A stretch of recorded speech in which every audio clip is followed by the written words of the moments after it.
Female officer उससे सवाल करते हुए कहने लगती है, आखिर तुम यहाँ पे कैसे आई? वो अनजान फीमेल स्टार रोते हुए कहने लगती है, ये बात तो उससे भी नहीं मालूम। उसके ये डोंग नचाना हमारा मेन कैरेक्टर नोटिस कर लेता है। वो चिल्लाते हुए कहता है, उससे दूर हो जाओ, उसकी गर्दन पे स्टिच मार्क्स हैं। तब तक पानी सर के ऊपर आ चुका होता है। वो मौका पाते ही हमारी फीमेल ऑफिसर पे अपनी टेंटिकल से वार कर डालती है।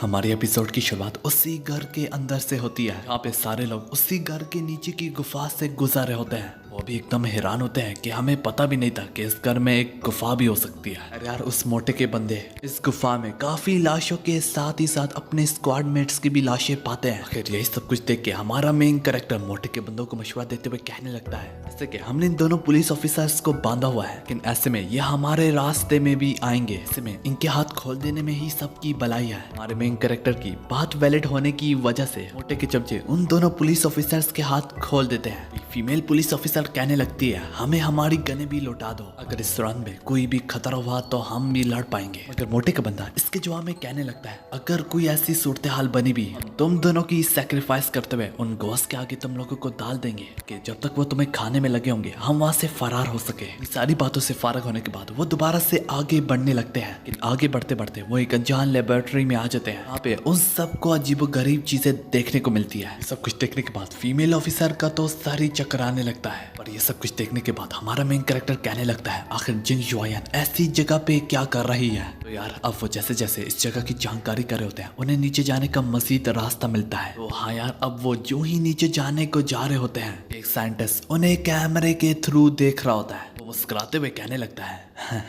अगर तुम लोग यहाँ पे आ ही गए हो, क्यों ना तुम लोग यहाँ पे रुक भी जाओ। कहते हुए वो उनका रास्ता बंद कर डालता है और एकदम से देखते ही देखते सीढ़ियां प्लेन हो जाती है। यही वजह से सारे लोग स्लिप करते हुए सीधा एक अनजान जगह में निकलते हैं। इसी बीच में मोटे के ही चमचों में से बंदा वहां से कोई अनजान टॉर्च को उठाता है, लेकिन उसके चलते ही वहां पे तुरंत से उसकी तरफ एक एरो बनने लगता है। यार, इसके चलते ही वो बड़ी आसानी से इस एरो को रोक लेता है। फिर तभी उसके रोकने के बाद ही और तादाद में एरोस उनकी तरफ बढ़ती है, जो कि सीधा जाके मोटे के कुछ चमचों को लग जाती है। जहाँ पे सारी की सारी एरोस में से एक एरो फीमेल ऑफिसर को भी लगने को जा रही होती है। हमारा मेन कैरेक्टर अपनी जान पे खेलते हुए उससे तुरंत से बचा लेता है। बचाते बचाते हमारा मेन कैरेक्टर और वो लड़की एक लाइट के करीब गिरते हैं। लाइट को देखते ही हमारे मेन कैरेक्टर की आंखों के सामने से उसका एक छोटा सा फ्लैशबैक गुजरने लगता है। इस दौरान वो खुद भी काफी छोटा होता है। वो अपने फादर से सवाल करते हुए कहने लगता है, फादर, यहाँ आप आखिर क्या पढ़ रहे हैं? जिसमें इसका फादर उससे जवाब देता है। इसका अपने फ्लैशबैक को याद करते करते वो अपने फ्लैशबैक से बाहर निकलता है। उससे याद आता है कि उसके फादर ने लाइट सेंसर का नाम लिया था। हालांकि हमारा मेन कैरेक्टर उस लड़की के ऊपर काफी देर से होता है। इसी दौरान आउयशन काफी जेलस होके हमारे मेन कैरेक्टर की ही ठुकाई लगाने लगता है। उतने में हमारा मेन कैरेक्टर अपना पॉइंट बताने की कोशिश करता है, अगर तुम लोग लाइट को बंद कर डालोगे सारे एरो अपने आप ही रुक जाएंगे। तो हाँ यार, लाइट बंद करने के बाद बिल्कुल ऐसा ही होता है, क्योंकि एक वक्त में जानलेवा एरोस उनकी तरफ बढ़ रहे थे। लाइट बंद करने के बाद ही वो एरोस अपने आप ही रुक जाते हैं। फिर ये देख के मोटे के बंदे हमारे मेन कैरेक्टर से पूछने लगते हैं, तुम्हें इस ट्रैप के बारे में मालूम है? अरे यार, हमारा मेन कैरेक्टर उन्हें ये भी एक्सप्लेन करते हुए कहने लगता है, अगर इस पे तुम बहुत तेज रोशनी का इस्तेमाल करो तो ये ट्रैप अपने आप खुद ही खराब हो जाएगा। मोटे का बंदा सबको नीचे लेटने के लिए कहता है। जैसे जैसे हमारे मेन कैरेक्टर को छोड़ के सारे लोग लेट ही जाते हैं। इसी दौरान वो फ्लैश बैंग का यूज करता है। रोशनी होने की वजह से वो ट्रैप अपने आप ही खराब हो जाता है। इसी फ्लैश बैंग की वजह से उस साइंटिस्ट के कैमरे भी खराब हो जाते हैं। साइंटिस्ट के कमरे में मौजूद जिंग जुआन कहने लगती है, क्या बस यही थे तुम्हारे खिलौने? वो साइंटिस्ट उससे कहता है, फिक्र मत करो, अभी तो सिर्फ गेम शुरू हुई है। जिंग जुआन, तुम एक बात तो बताओ, तुम थोड़ी देर पहले कहाँ पे गई थी? ये पूछते ही हमें एक और सीन में दिखाया जाता है, लेकिन इसी सब में हमारे बेचारे मेन कैरेक्टर की आंखें भी उसी के साथ खराब हो जाती है। हालांकि उन्हें पास में से किसी चीज की आवाज आती है। सुनते ही वो फौरन से उसी आवाज की तरफ भागने लगते हैं। यार, अब जब वो उस आवाज की दिशा में पहुंचते हैं, वहाँ पे एक अजीब किस्म के टेस्ट सब्जेक्ट्स पाते हैं। ये देख के आउयशन फीमेल ऑफिसर के सामने आते हुए कहने लगता है, फिक्र मत करो, मैं तुम्हें बचाऊंगा।